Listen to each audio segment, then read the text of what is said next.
ಓಂ ಶ್ರೀ ಗುರುಭ್ಯೋ ನಮಃ. ಓಂ ಶ್ರೀ ಮಂಜುನಾಥಾಯ ನಮಃ. ನಹಿ ಜ್ಞಾನೇನ ಸದೃಶಂ ಪವಿತ್ರಮಿಹ ವಿದ್ಯತೆ ತತ್ಸ್ವಯಂ ಯೋಗ ಸಂಸಿದ್ಧಃ ಕಾಲೇನಾತ್ಮನಿ ವಿಂದತಿ. ಜ್ಞಾನಕ್ಕೆ ಸಮಾನವಾದದ್ದು ಯಾವುದೂ ಇಲ್ಲ. ಈ ಜ್ಞಾನದ ಶ್ರೀನಿ ಪುಸ್ತಕ ಓದಿ ನನ್ನ ಜ್ಞಾನ ತುಂಬಾ ಹೆಚ್ಚು. ಮಕ್ಕಳಿಗೆ ತುಂಬಾ ಪ್ರಯೋಜನಕಾರಿಯಾದ ಪುಸ್ತಕ ಇದು. ಈ ಪುಸ್ತಕದಲ್ಲಿ ಎಲ್ಲಾ ವಿಷಯಗಳು ನನಗೆ ಇಷ್ಟವಾಯಿತು. ಅದರಲ್ಲಿ ಎಲ್ಲವನ್ನೂ ಈಗ ನಿಮ್ಮ ಮುಂದೆ ಹೇಳಲು ಆಗುವುದಿಲ್ಲ. ಕೆಲವನ್ನು ಈಗ ನಿಮ್ಮ ಮುಂದೆ ಹೇಳಲು ಇಷ್ಟಪಡುತ್ತೇನೆ. ಆಮೆ ಮತ್ತು ಮೊಲದ ಓಟದ ಕಥೆ ಓದಿದಾಗ ನಿಧಾನವಾಗಿದ್ದರೂ ಸತತವಾಗಿ ಪರಿಶ್ರಮಿಸಿದರೆ ಗುರಿ ಮುಟ್ಟುತ್ತೇವೆ. ಶೀಘ್ರವಾಗಿ ಕೆಲಸ ಮಾಡಿದರೆ ಶೀಘ್ರವಾಗಿ ಗುರಿ ಮುಟ್ಟುತ್ತೇವೆ.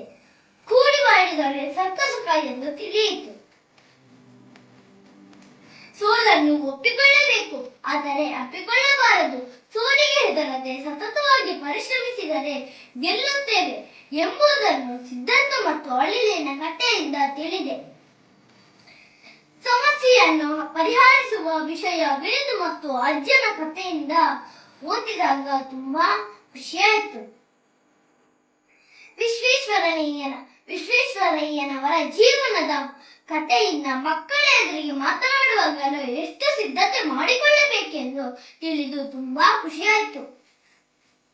ನಂಬಿಕೆ ಎಂಬ ಶ್ರೀರಕ್ಷ ಎಂಬ ರಾಮ ಮತ್ತು ಶ್ಯಾಮನ ಕಥೆಯನ್ನು ಓದಿದಾಗ ದೇವರನ್ನು ನಂಬಿದರೆ ಎಂತಹ ಪರಿಸ್ಥಿತಿಯಲ್ಲೂ ಕಾಪಾಡುತ್ತಾರೆ ಎಂದು ತಿಳಿದು ತುಂಬಾ ಖುಷಿಯಾಯಿತು. ಮತ್ತೆ ತುಂಬಾ ಧೈರ್ಯ ಬಂತು.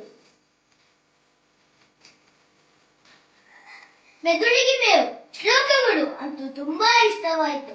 ಮತ್ತೆ ಮತ್ತೆ ಓದಿದೆ. ಭೂಮಿ ನಮ್ಮೆಲ್ಲರ ತಾಯಿ. ಭೂಮಿ ತಾಯಿಯನ್ನು ಪೂಜ್ಯ ಭಾವನೆಯಿಂದ ಕಾಪಾಡಬೇಕು. ನಾವು ಉಳಿಯಬೇಕೆಂದರೆ ಭೂಮಿಯನ್ನು ಉಳಿಸಲೇಬೇಕು.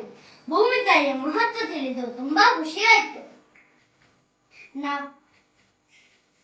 ನಂಬಿಕೆಯ ಬಲ ಹಬ್ಬಗಳು ದುರಾಸೆಯ ಭೀಮಪ್ಪನ ಕಥೆ ಅನ್ನದ ಮಹತ್ವ ಎಲ್ಲಾ ಓದಿ ತುಂಬಾ ಜೀವನದ ಮೌಲ್ಯಗಳನ್ನು ತಿಳಿದುಕೊಂಡೆ.